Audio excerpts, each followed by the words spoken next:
அண்ணாமலை சொன்ன ரெண்டு பொய். ஒன்று, இதுக்கு முழுக்க முழுக்க ஃபண்டு மத்திய அரசாங்கம் கொடுக்குதுன்னு சொன்னார், அதுவும் பொய். இரண்டாவது முக்கியமான விஷயம் என்னன்னா, அந்த ஸ்கூலையே ஏதோ மத்திய அரசாங்கம் மோடி அரசாங்கம் தான் உருவாக்குது அப்படின்னாரு, அதுவும் பொய். மாநில அரசாங்கத்தால் உருவாக்கப்பட்டு காலங்காலமாக நடத்திட்டு வரக்கூடிய பள்ளிக்கூடங்களை அவங்க கைப்பற்றி அதில் புதிய கல்விக் கொள்கைங்கிற பேர்ல ஹிந்தியை கொண்டு வர போறாங்க. நாம மும்மொழி கொள்கை வரக்கூடாதுன்னு சண்டை போட்டுக்கிட்டு இருக்கோம். ஆனா மும்மொழி கொள்கை ஏற்கனவே வந்துருச்சு தமிழ்நாட்டில், சிபிஎஸ்இ ஸ்கூல்ஸ்ல வந்துருச்சு. 2690 1835 தான் சிபிஎஸ்இ பேட்டர்ன் கீழே வருது. அந்த 3% உள்ளதான் பாத்தீங்கன்னா மாணவர்கள் வந்து முழுக்க முழுக்க வந்து ஹிந்தியை வந்து ஒரு ஆப்ஷனா எடுத்து படிச்சுக்கிட்டு இருக்காங்க. பெரும்பாலான மக்கள் முதல் தலைமுறை பட்டதாரியாக கல்லூரிக்குள் நம்ம நுழைஞ்சிருக்கோம். வெகுஜன மக்கள் நிறைய கல்லூரிக்குள்ள வரும்போது உடனே அதுல குவாலிட்டி இல்லை அப்படின்னு ஒரு விஷயத்தை சொல்லிடுறாங்க. அவங்க சொல்லக்கூடிய ஸ்கீம்ஸ் எல்லாமே இந்திய திணிக்கிறதுக்கான ஸ்கீம்ஸ். அந்த திட்டங்களினூடாக இந்திய திணிக்கிற ஸ்கீம்ஸை நிரந்தரமா தடுக்க முடியுமா? நிரந்தரமா தடுக்க முடியாது. சமஸ்கிருதத்திலிருந்து சொற்களை எடுத்து இந்தியை வளப்படுத்துங்கன்னு இந்திய அரசியலமைப்பு சட்டத்தினுடைய ஆர்டிகல் 351 சொல்லுது. அந்த 351 344 இதன் அடிப்படையில தான் தொடர்ச்சியாக இங்க இந்தி திணிக்கப்பட்டுட்டே இருக்கு. முழுக்க முழுக்க மாநில அரசாங்கங்களுக்கு பலவீனமாக இருக்குது. இதை மாத்தினா மட்டும்தான் மும்மொழி கொள்கையை நம்ம தடுக்க முடியும். வகை தமிழ் நேயர்களுக்கு வணக்கம். இன்று நம்மோடு இணைந்திருக்கிறார் ஊடகவியலாளர் திரு சத்யராஜ் அவர்கள். வணக்கம். வணக்கம் சார். PM ஸ்ரீ திட்டத்துக்கு கீழே இருக்கக்கூடிய பள்ளிகளுக்கு நிதியானது மத்திய அரசு தரப்புல தான் முழுக்க முழுக்க தரப்படுது அப்படின்னு சொல்லி அண்ணாமலை அவர்கள் வந்து சொல்லியிருக்கிறாங்க. அது வந்து உண்மையாவே சரியானதா, இல்ல PM ஸ்ரீ திட்டத்தின் கீழே வந்து அவ்வளவு நிதியுமே வந்து மத்திய அரசு தான் தராங்களா? அது ஒரு மிகப்பெரிய பொய். அந்த பிரஸ் ஸ்டேட்மெண்ட்டை நானும் பார்த்தேன். அவர் ரெண்டு விஷயம் சொல்றாரு. PM ஸ்ரீ திட்டம் அப்படிங்கிறது முழுக்க முழுக்க மத்திய அரசாங்கத்தினுடைய பள்ளிக்கூடங்கள் தான். மாநில அரசாங்கங்கள்லேருந்து எந்த பள்ளிக்கூடத்தையும் வந்து அவங்க எடுத்து செய்யலை. அதனுடைய எஸ்டாப்ளிஷ் முதல் கொண்டு மத்திய அரசாங்கம் தான், மோடி அரசாங்கம் தான் அப்படிங்கிற மாதிரி தான் அவர் பேசியிருக்காரு. அது மிகப்பெரிய பொய். அதை பொய்யை எப்படி அம்பலப்படுத்தணும் அப்படின்னா, மத்திய அரசாங்கத்தில் அந்த PM ஸ்ரீ ஸ்கீம் இருக்கு இல்லையா, அந்த ஸ்கீமுக்கு வந்து என்னென்ன விளக்கம், அப்ஜெக்டிவ் என்ன, நோக்கம் என்ன, ஃபண்ட் என்னன்னு அவங்க வெப்சைட்லேயே அவங்க போட்டிருக்காங்க. அந்த வெப்சைட்லேயே தெளிவாக என்ன சொல்லியிருக்கு அப்படின்னா, under the scheme over 14,500 existing schools will be selected as PM Shri schools. அதாவது பிராக்கெட்டில் PM school for rising India அப்படின்னு போட்டிருக்காங்க. அதாவது மத்திய அரசாங்கம் அந்த PM ஸ்ரீ ஸ்கூல் திட்டம் குறித்து கொடுத்துருக்கக்கூடிய விளக்கத்திலேயே என்ன சொல்றாங்க அப்படின்னா, செலக்டட் தான் கொடுத்தாங்க. எக்ஸிஸ்டிங் ஸ்கூல்ஸ் நாங்கள் செலக்ட் பண்றோம் அப்படிங்கிறாங்க. அவங்க வந்து பெக்யூலியரா இந்த ஸ்கூல்ஸ்லாம் நாங்க வந்து அந்த திட்டத்துக்கு கீழே வைக்கிறோம் அப்படினு அவங்க செலக்ட் பண்ணுவாங்க. அவங்க தான் செலக்ட் பண்ணுவாங்க. அந்த அடிப்படையில அவங்க தான் நிர்ணயிப்பாங்களா? ஆமா, அந்த அடிப்படையில் அவங்க தான் நிர்ணயிக்கிறாங்க. முக்கியமான விஷயம் என்னன்னா, யாருகிட்ட இருந்து எடுக்க போறாங்க? எக்ஸிஸ்டிங் ஸ்கூல்ஸ் அப்படிங்கிறாங்க. அந்த எக்ஸிஸ்டிங் ஸ்கூல்ஸ் யார்கிட்ட இருக்க போகுது? ஒன்று சென்ட்ரல் கவர்மெண்ட் ஸ்கூல்ஸ், ரெண்டாவது ஸ்டேட் கவர்மெண்ட் ஸ்கூல்ஸ், மூணாவது யூனியன் டெரிட்டரி ஸ்கூல்ஸ், இது இல்லாமல் லோக்கல் பாடி ஸ்கூல்ஸ். இதில் குறிப்பாக கேந்திர வித்யாலயா, நவோதயா இதெல்லாமே சென்ட்ரல் கவர்மெண்ட் ஸ்பான்சர் ஸ்கூல்ஸ். அதை அவங்க எடுத்து PM ஸ்ரீ ஸ்கீமை வந்து இன்சர்ட் பண்ணுறாங்க. அதில் அவங்க ஏதோ ஒரு ஃபண்டு ஒதுக்குறேன், நாங்கள் எஜுகேஷனை மாடர்னைஸ் பண்ண போகிறோன்னு சொல்லிட்டு அவங்க வந்து நியூ எஜுகேஷன் பாலிசி தான் உள்ளே கொண்டு வந்து திணிக்கிறாங்க. முழுக்க முழுக்க முழுக்க முழுக்க நியூ எஜுகேஷன் பாலிசி உள்ளே திணிக்கிறதுக்காக தான் அந்த சிஸ்டமே. அதில் சென்ட்ரல் கவர்மெண்ட்லேருந்து நவோதயா பள்ளியும் கேந்திர வித்யாலயா பள்ளிகளும், இந்த ரெண்டு பள்ளிகளையும் அவங்க இணைச்சிக்கிறாங்க. மாநில அரசாங்கங்கள் நடத்தக்கூடிய பள்ளிகளையும் செலக்ட் பண்ணி எடுத்துக்கிறாங்க. லோக்கல் கவர்மெண்ட் நடத்தக்கூடிய பள்ளிகளையும் எடுத்துக்கிறாங்க. பாண்டிச்சேரி கவர்மெண்ட் நடத்தக்கூடிய பள்ளிகளையும் அவங்க எடுத்துக்கிறாங்க. இந்த பள்ளிகளுக்கு மத்திய அரசாங்கம் நேரடி நிதி கிடையாது. யார் அந்த ஸ்கூலை உருவாக்குனது? மாநில அரசாங்கம் உருவாக்குச்சு. இப்போ தமிழ்நாட்டில் 10,000 அரசு பள்ளிகள் இருக்கு. உருவாக்குனது யாரு? மாநில அரசாங்கம் அதோட நிதியை போட்டு உருவாக்கியிருக்கு. இன்னைக்கு வரைக்கும் 10,000 ஆசிரியர்களுக்கு சம்பளம் கொடுத்துட்டு இருக்காங்க. இன்ஃப்ராஸ்ட்ரக்சரை டெவலப் பண்ணிட்டு இருக்காங்க. புது ஸ்கீம்ஸை கொண்டு வந்துட்டு இருக்காங்க. புத்தகம் பிரிண்ட் அடிக்கிறாங்க, ஸ்கூல் யூனிஃபார்ம் கொடுக்குறாங்க, சைக்கிள் கொடுக்குறாங்க, லேப்டாப் முதல்ல கொடுக்குறாங்களா இல்லையா? இந்த சிஸ்டம் எல்லாமே எக்ஸிஸ்டிங் சிஸ்டம். இந்த எக்ஸிஸ்டிங் சிஸ்டத்தை அப்படியே எடுத்து அதுக்கு சும்மா பெயிண்ட் அடிச்சு PM ஸ்ரீன்னு மத்திய அரசாங்கத்தோட பேரை எழுதி நியூ எஜுகேஷன் பாலிசி இன்சர்ட் பண்ற வேலையை தான் அவங்க பார்க்குறாங்க. இதில் இன்னும் ரொம்ப முக்கியமான விஷயம், அந்த மத்திய அரசாங்கம் வெளியிட்டிருக்கக்கூடிய அந்த பட்டியலில், அதாவது டீட்டெயிலில் பார்த்தீங்க அப்படின்னா, duration and fund of the ஸ்கீம்னு ஒரு பேராகிராஃப் இருக்கு. அந்த பேராகிராஃபில் படிச்சு பாருங்க. 2022 to 2023 இது ஒரு ஸ்லாட். இந்த வருஷத்துல இருந்து 2026 to 27 இந்த இடைப்பட்ட காலகட்டம் இருக்கு பார்த்தீங்களா, இதுக்கு மொத்தமாக ஒதுக்கப்பட்ட ஃபண்டு 27,360 கோடி ரூபாய். இந்த 27,360 கோடி ரூபாயில கிட்டத்தட்ட 18,128 கோடி ரூபாய் மத்திய அரசாங்கம் ஒதுக்கு. பேலன்ஸ் இருக்கக்கூடிய 9,232 கோடி ரூபாய் மாநில அரசாங்கங்கள் தான் போட்டுக்கணும். இப்போ இவர் சொல்றது எவ்வளவு பெரிய போய் பாருங்க. இந்த ஸ்கீம்ல இன்னும் எவ்வளவு நிதிகள் ஒதுக்கப்பட்டிருக்கு அப்படிங்கிறதுக்கான டீட்டெயிலான டேட்டாஸ் நம்மகிட்ட இல்லை. அரசாங்கம் கொடுத்துருக்கக்கூடிய அவங்க வெப்சைட் இருக்கக்கூடிய டேட்டாஸ் 60% 40% அப்படின்ற மாதிரி அந்த பேட்டர்ன் தான். 60:40 தான். 60 அவங்க கொடுப்பாங்க, 40 மாநில அரசாங்கம் போட்டுக்கும் இந்த PM ஸ்கீம்ஸ் கீழே வரக்கூடிய பள்ளிக்கூடத்தை நிர்வகிக்கிறாங்க. அப்போ அண்ணாமலை சொன்ன ரெண்டு பொய். ஒன்று, இதுக்கு முழுக்க முழுக்க ஃபண்டு மத்திய அரசாங்கம் கொடுக்குதுன்னு சொன்னார், அதுவும் பொய். இரண்டாவது முக்கியமான விஷயம் என்னன்னா, இந்த ஸ்கூலையே ஏதோ மத்திய அரசாங்கம் மோடி அரசாங்கம் தான் உருவாக்குது அப்படின்னாரு. அதுவும் போய் அப்போ மாநில அரசாங்கத்தால் உருவாக்கப்பட்டு காலங்காலமாக நடத்திட்டு வரக்கூடிய பள்ளிக்கூடங்களை அவங்க கைப்பற்றி அதில் புதிய கல்விக் கொள்கைங்கிற பேரில் ஹிந்தியை கொண்டு வர போகிறாங்க, சமஸ்கிருதம் குறித்தான விஷயங்களை கொண்டு வர போகிறாங்க, ஆரிய தத்துவங்களை, வேத தத்துவங்களை, சனாதன தத்துவங்களை பாடமாக மாற்ற போகிறாங்க. அதுக்கு அவங்க சூஸ் பண்ணிருக்காங்க. மற்றபடி அவங்க வந்து ஏதோ புதுசாக ஸ்கூல்ஸ் எல்லாம் எஸ்டாப்ளிஷ் எல்லாம் பண்ணல. அவங்க அது வந்து முழுக்க பொய். அது ஸோ அப்போ அடுத்த லெவலுக்கு எஜுகேஷன் எடுத்துகிட்டு போகிறதுக்கான ஒரு திட்டமாக அது இல்லைன்னு சொல்ல வரீங்களா சார்? 100% கிடையாது. நீங்கள் நியூ எஜுகேஷன் பாலிசியை படித்து பார்த்தீங்கன்னாவே தெரியும். அதில் முழுக்க ஏற்கனவே என்சிஆர்டி சிலபஸ் இருக்குது. இந்த என்சிஆர்டி சிலபஸ் தான் உங்களை இன்செர்ட் பண்ண போகிறாங்க. என்சிஆர்டி சிலபஸே இந்த 4-5 வருஷத்தில் மொத்தமாக மாற்றிட்டாங்க. அதில் காந்தியை பற்றி, பிளானிங் கமிஷனை பற்றி, நேருவை பற்றி, இன்னும் வெளிப்படையாக சொல்லப்போனால் தேர்தல், ஜனநாயகம், ஓட்டு போடுறது, அம்பேத்கர், இது மாதிரியான விஷயங்களையே நிறைய கட் காப்பி பேஸ்ட் பண்ணிட்டாங்க. நிறைய விஷயத்தை எலிமினேட் பண்ணிட்டாங்க. குஜராத்தில் நடந்த கலவரத்தை பற்றியான செய்திகளை கூட அவங்க நீக்கிட்டாங்க. ஸோ அப்போ அவங்க தொடர்ச்சியாக ஒரு சித்தாந்தத்தின் சார்பாக இந்த கல்வியை மாற்றுறாங்க. அதுக்கு இதெல்லாம் அவங்க பயன்படுத்திக்கிறாங்க அப்படின்னு நமக்கு அப்பட்டமாக தெரியுது. Okay sir. அதே மாதிரி இப்போ சமீபத்தில் ஒரு ப்ரெஸ் மீட் கொடுத்துருக்காரு. அது வந்து மும்மொழி கொள்கைகளை பற்றியான ப்ரெஸ் மீட். அந்த இதில் வந்து என்ன சொல்லியிருக்காங்கன்னா, தமிழகத்தை பொறுத்த வரைக்கும் அரசு பள்ளிக்கூடங்களை தவிர மற்ற எல்லா பள்ளிக்கூடங்கள்லையும் ஹிந்தி வந்து கட்டாயம் அப்படின்றதான் இருக்குது. அப்படி பார்க்கும்போது ஒரு சமமான கல்வி அப்படின்றது தமிழகத்தில் இல்லை. ஏழை மாணவர்களுக்கு ஒரு லைபிலிட்டியே இல்லை.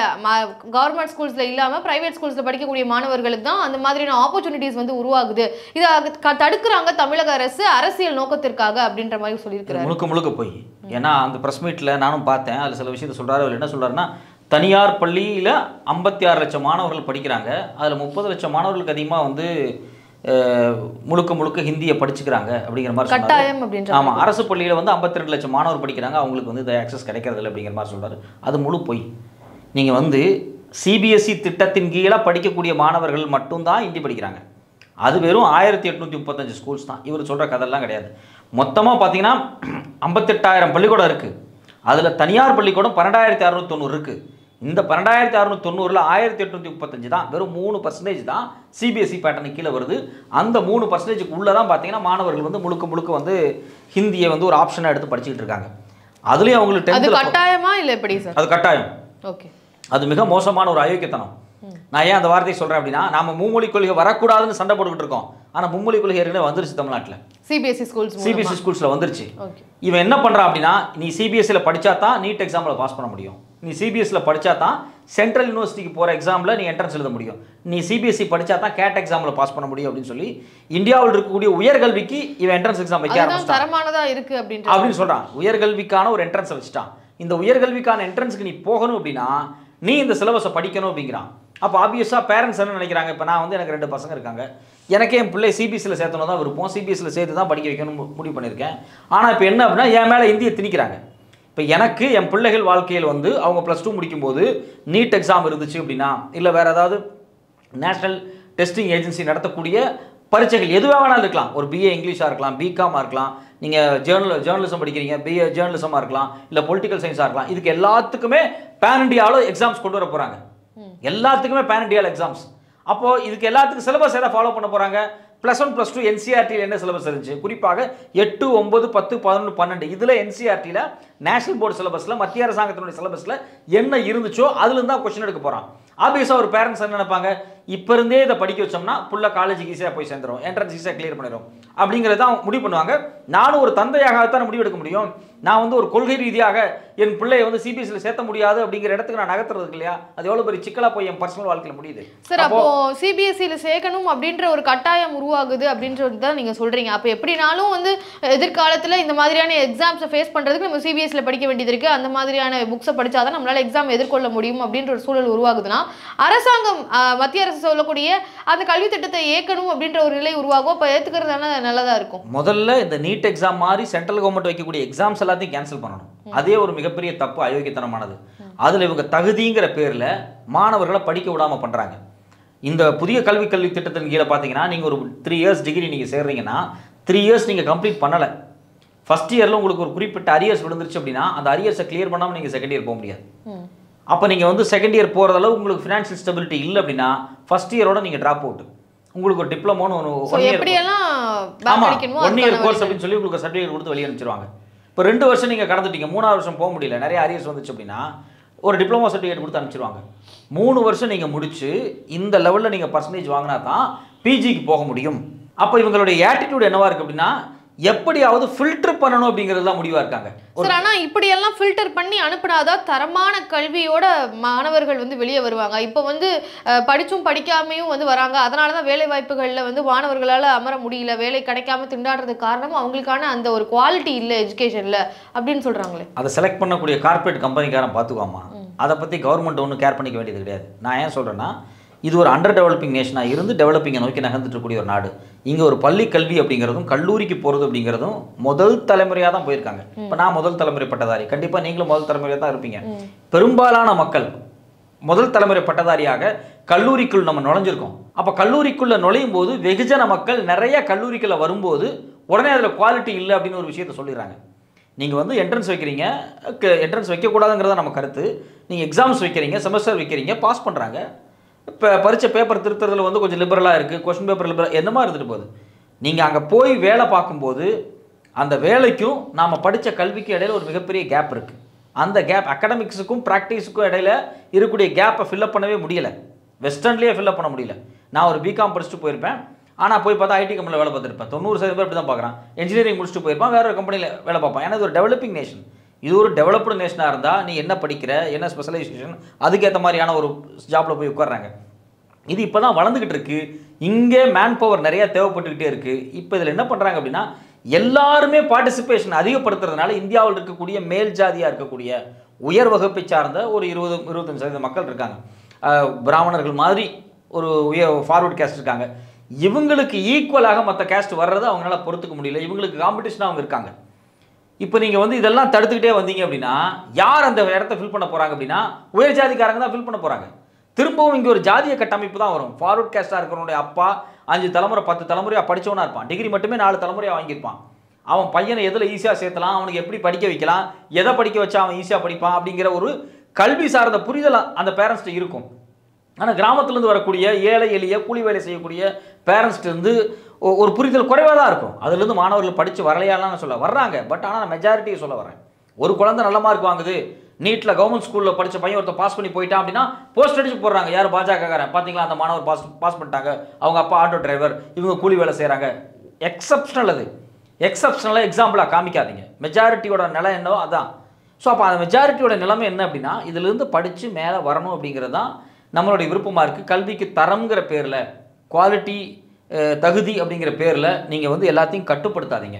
நீங்கள் படிப்பை சுதந்திரப்படுத்துங்க, எல்லாத்தையும் படிக்க வைங்க, ஆக்சஸ் கொடுங்க. அதுக்கப்புறம் அவங்க வேலை செய்ய போகிற இடத்துல கார்பரேட் கம்பெனிகள் முடிவு பண்ணிட்டு போகிறான். கவர்மெண்ட் எக்ஸாம் வச்சு அவன் முடிவு பண்ணிட்டு போகிறான். எப்படி இருந்தாலும் கவர்மெண்ட் பரீட்சைக்கு போனால் பரீட்சையிலே தான் போகணும். கார்பரேட்டுக்கு போகிற மாதிரி இருந்தாலும் என்ட்ரன்ஸ் எழுதி பாஸ் பண்ணி, என்ட்ரன்ஸ் இல்லை ஒரு சின்ன எக்ஸாம்ஸ் எழுதி ஏதோ ஒன்று எழுதி பாஸ் பண்ணி போகிறேன், இன்டர்வியூவில் பாஸ் பண்ணி போகிறோம், இப்படி தான் எல்லாரும் போகிறாங்க. அவன் அதை பார்த்துக்குவான். டு பி ஃப்ராங்காகவே சொல்கிறேன், நான் ஒரு வாத்தியாராக இருந்திருக்கேன். காலேஜ் டேஸில் படிக்காமல், காலேஜ் டேஸில் செமஸ்டர் கிளியர் பண்ண முடியாமல் எவ்வளோ பசங்கள் இருந்திருக்காங்க. அந்த பசங்கள்லாம் வாழ்க்கையில் இன்றைக்கி ஒன்றும் அழிஞ்செல்லாம் போகல. அவங்க அதை கஷ்டப்பட்டு கிளியர் பண்ணிட்டு நல்ல நல்ல பெரிய பெரிய பொசிஷனுக்கு போயிட்டாங்க. கல்லூரி படிக்கக்கூடிய காலகட்டத்திலும் சரி, ஒரு 9வது 10வது படிக்கக்கூடிய காலகட்டத்திலும் சரி, மாணவர்களுக்கும் இளைஞர்களுக்கும் ஒரு தடுமாற்றம் இருக்க தான் செய்யும். சரி, இப்போ நீங்க சொல்லக்கூடிய இது வந்து புரியுது. இப்போ மாணவர்கள் வந்து இந்த மாதிரியான விஷயங்கள் இப்போ அரியரே போட்டாலும் பிற்காலத்துல வந்து நல்ல நிலையில இருக்காங்க அப்படின்னு சொல்ல வரீங்க. ஆனா இப்போ பாத்தீங்கன்னா இந்த புதிய கல்வி திட்டத்தை வந்து ஏத்துக்காததுனால தமிழகத்துக்கு நிதியே தரல அப்படின்றதான் பார்க்க முடியுது. ஏன்னா திட்டம் நீங்க ஏத்துக்கல, நிதி மட்டும் ஏன் கேட்குறீங்க அப்படின்ற மாதிரியான கேள்விகளும் நம்மளால பார்க்க முடியுது. இந்த சூழல்ல தமிழக அரசால இதை எப்படி தாக்கம் பிடிக்க முடியும்? இதே மாதிரியான சூழல் இல்லைன்னா அவங்க சொல்லக்கூடிய திட்டங்களை நம்ம ஏத்துக்க தானே செய்யணும். ஏன்னா அதுக்கான வலிமை அவங்க கிட்ட இருக்கு அப்படின்றத பார்க்க முடியுது. இது நீங்க சொன்னது ரொம்ப கேட்ட கேள்வி ரொம்ப முக்கியமானது. இதுல 2 விஷயம் நான் முன்வைக்க விரும்புறேன். ஒன்று, இப்படி புது புது திட்டங்களினூடாக இந்தியை திணிக்கிறாங்க. அவங்க சொல்லக்கூடிய ஸ்கீம்ஸ் எல்லாமே இந்தியை திணிக்கிறதுக்கான ஸ்கீம்ஸ். அந்த திட்டங்களினூடாக இந்திய திணிக்கிற ஸ்கீம்ஸை நிரந்தரமாக தடுக்க முடியுமா? நிரந்தரமாக தடுக்க முடியாது.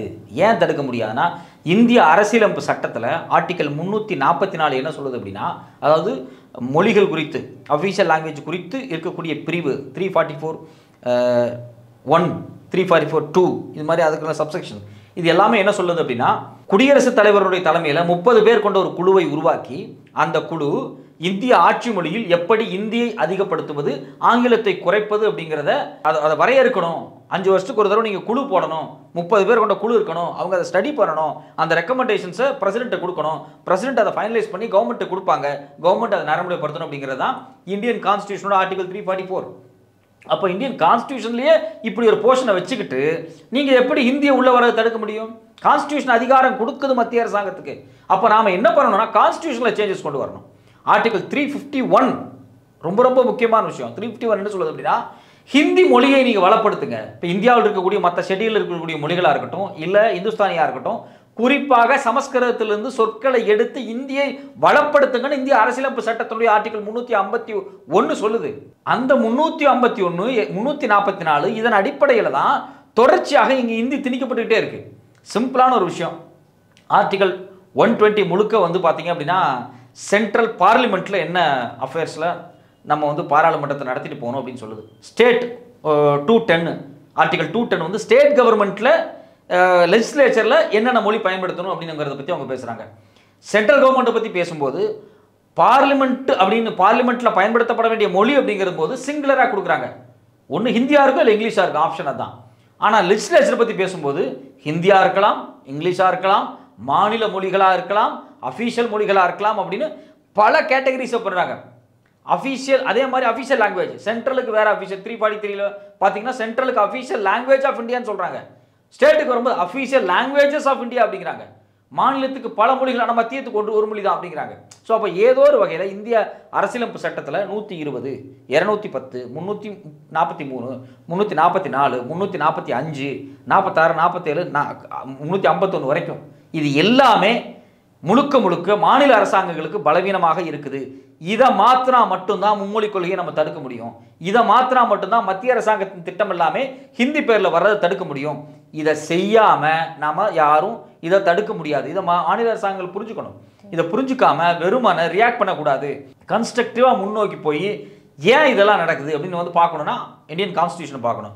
இதில் இது ஒரு பார்ட். ரெண்டாவது பார்ட் அண்ணாமலை சொல்கிறார், நான் வந்து தமிழ் பற்றாளர், எனக்கு தமிழ் அதுங்கிறார். நான் நேரடியாகவே அண்ணாமலை பார்த்து கேட்குறேன், கடந்த 10 ஆண்டுகளில் சமஸ்கிருதத்தை வளர்ப்பதற்காக இந்த மத்திய அரசாங்கம் 1487 கோடி ரூபாய் பணத்தை ஒதுக்கியிருக்காங்க. ஆனால் தமிழுக்கு வெறும் 74 கோடி ஒதுக்கியிருக்காங்க.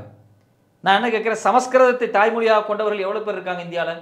அவங்க எவ்வளோ பேர் வரி கொடுக்குறாங்க? தமிழ்நாட்டில் 7 கோடி பேர் ஜிஎஸ்டி கட்டிக்கிட்டு இருக்கான்.